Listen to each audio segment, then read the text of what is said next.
선생님들 안녕하세요. 인권사회학자를 꿈꾸는 눈맑은 기린입니다.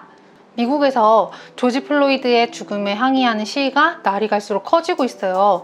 오늘은 이 문제를 중심에 두고 생각해 봐야 할 문제들을 말해보려고 합니다. 제가 캐나다에서 몇 개월 살 기회가 있었어요. 짧은 기간이었는데 친구들도 사귀고 이국적인 풍경도 보고 체험도 할 수 있는 즐거운 시간으로 기억하고는 있는데요. 사실 제가 20대 초반에 갔었는데 한창 이제 막 꾸미고 다니는 시기였어요. 그래서 차려입고 저 혼자 막 다니면 저 멀리서 한 10m 내외에서 휘파람 소리가 들려요. 캣콜링이었어요. 인종차별과 뭔 상관이냐 이러실 텐데, 확실히 제가 비교해본 결과 아시안 여성들이 더 많이 캣콜링을 듣는 것 같았어요. 이건 뭐 제 느낌이지만. 그리고 다른 거, 제가 겪었던 인종차별, 제가 다녔던 어학원에서 제가 결코 성적이나 실력이 뒤처지지 않았는데도 저한테 낮은 점수를 준 선생님이 있었어요. Because you're Korean girl 이라는 말을 해서 제가 선생님이랑 대판 싸웠던 기억이 있는데요. 학원에다가 이의 제기도 하고요. 한국에서 이런 종류의 인종차별은 내국인이라면 대체로 겪지 않는 문제이기 때문에 제가 한동안 잊고 있었는데, 이번 사건을 보면서 생각이 나더라고요. 조지 플로이드의 사망으로 시작된 시위가 그래서 저에게 어떤 울림을 주는 이유가 있다면 이게 인권 문제이기 때문이라는 이유도 있지만, 사실 인종차별 문제는 사람 가리지 않는 문제거든요. 한국에도 이주노동자나 결혼 이주 여성이라고 불리는 이주 배경 주민들이 있잖아요. 인종차별 문제는 조금만 더 생각해보면 세계화 시대를 살아가는 나의 문제이기도 하고요. 우리 한국 사회가 앞으로 직면할 문제이기도 하죠. 인종차별 문제에 공감한다는 것은 우리 사회를 바라보는 또 다른 시각을 준비하는 것이기도 해요. 미국에서 벌어지는 이번 항의 시위가 한국의 언론에서는 폭동이라고 불리고 있는데요.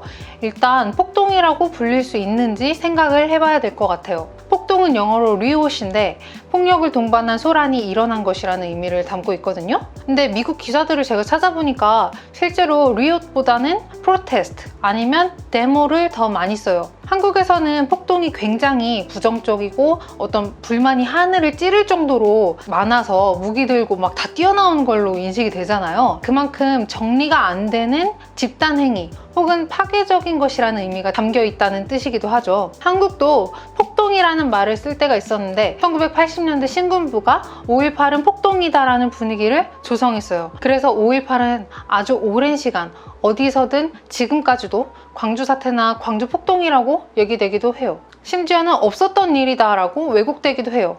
하지만 5.18은 우리는 알죠. 엄연히 민주화 운동이고 권위주의의 한거에 국민의 자유와 권리를 회복하고 신장시킨 활동으로 국가로부터 인정받고 있다는 것을요. 많은 사람들이 경험했고 또 그렇게 생각하고 있고요. 저는 그래서 이 흑인 폭동이라는 말은 틀린 말이라고 생각해요.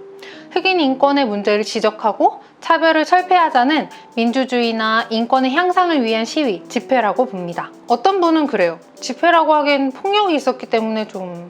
글쎄요. 이런 문제를 해석하는 과정 속에서 폭동이라는 단어가 선택된 것이라고 생각하지 않아요. 제 생각에는 인종차별 문제는 대체로 한국에 거의 없던 현상이고 어쩌면 생소하게 여겨질 수 있는 주제라서 이 문제를 들고 일어난 사람들을 민주주의를 주장하는 시위대라고 생각하지 않는 것이 아닐까. 특정 차별 문제에 대한 거니까 이렇게 생각되는 게 아닌가 싶어요. 사실 어쨌든 언론은 대체로 가진 사람들의 논리를 더 대변해 주려고 하니까요. 그것이 암암리에 깔려있는 것은 아닐까 생각이 듭니다. 그리고 이런 생각의 근거로 주로 시위대가 약탈을 한다는 내용이 언급되고 있죠. 한국은 2008년부터 본격적으로 시작된 촛불 집회, 특히 평화적인 시위에 이제는 꽤나 익숙해졌고, 그래서 시위대의 폭력은 절대적으로 있어서는 안 된다는 생각이 많이 퍼져 있어요. 평화의 촛불을 들고 자신들의 권리 주장을 이뤘던 경험이 있기 때문에 폭력적인 시위를 낯설게 보는 분들이 있는 거죠. 그런데 사실 우리 민주화 과정에서도 사람이 엄청 많이 죽었고 그랬잖아요. 제 말은 시위에서 폭력이 당연하다는 것이 아니라 폭력이 없으면 안 된다 뭐 이런 말도 아니고요. 이건 마치 예를 들어서 한 6년 전에 시각장애인이 지하철을 기다리다가 승강장에 떨어져서 돌아가신 사건이 있었어요. 근데 이게 사고인데 자살로 기사가 났어요. 장애를 비관해서 자살했다. 근데 장애인들이 이런 사고가 그동안 굉장히 많았거든요. 이동권에 대한 문제잖아요. 걸어 다닐 수 있는 권리, 그걸 보장해달라고 아무리 해도 안 되니까 지하철을 막고 시민들에게 막 피해를 주면서 시위를 했어요. 어떻게 보면 시민들 항의도 많았고 폭력적인 것이라고 할 수 있죠. 때리고 이런 것은 아니지만 많은 사람들의 시간을 지체시키고 불편을 끼쳤으니까요. 그런데 이런 시위를 그냥 불편하다고만 생각하면 안 되잖아요. 정말 그분들은 얌전하게 시위를 하면 아무리 요구해도 사회가 자신들의 의견을 들어주지 않는다는 경험을 정말 오랜 시간 했거든요. 제가 하고 싶은 말은 소수자와 다수자의 구도에서 소수자의 의견은 굉장히 사회에 포착되기가 어렵다는 거예요. 그래서 이런 시위의 형태들이 다를 수 있다는 것, 그리고 그것은 기존의 사회에서 억눌리고 억압되었던 사람들의 갑작스러운 표출 방식이기 때문에 어떤 모습일지 그리고 어떻게 될지 예측할 수 없다는 거예요. 시위는 무조건 비폭력이어야 한다. 물론 그게 미덕이고 좋은 거지만 저는 정말 어려운 상황에 처한 사람일수록 그게 참 어려운 것이다라고 생각해요. 어려운 문제죠.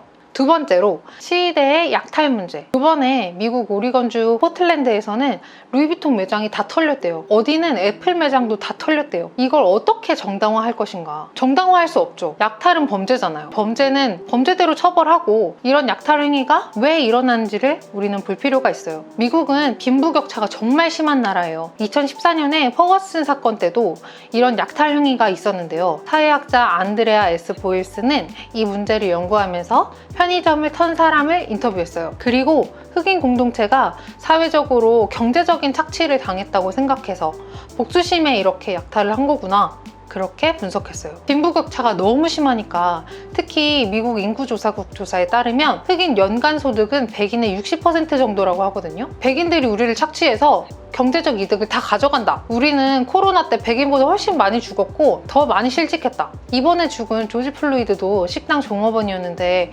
코로나19로 실직당했대요. 아무튼 그런 대상이 더 많다는 거예요. 저소득층일수록 위기가 오면 더 빨리 실직하고 위기의 직면을 더 빨리 하게 되는 것이죠. 불평등한 상황에 대한 집단적인 감정, 인종 문제, 즉 사회적 차별, 그리고 경제적 문제와 같은 사회 속의 불평등이 이 약탈의 근본적인 이유입니다. 이러한 상황에서 대통령인 트럼프와 정권 구성원들이 인종차별을 정당화하려고 하고, 그래서 문제가 이렇게 더 심각하게 커지지 않았나, 기폭제로 작용하지 않았는가, 저는 그렇게 생각합니다. 흑인 목숨도 중요하다. 이게 이번 조지 플로이드 사망 항의 시위의 주요 구호인데요. 너무 처절해요. 이 시위대는 경찰 개혁 그리고 인종차별 철폐를 요구하고 있어요. 그래서 오늘 이야기는 전 세계적으로 외쳐지고 있는 인종차별 철폐를 지지하면서 마치려고 합니다. 좋아요, 구독 부탁드리고요. 자, 함께 Black Lives Matter!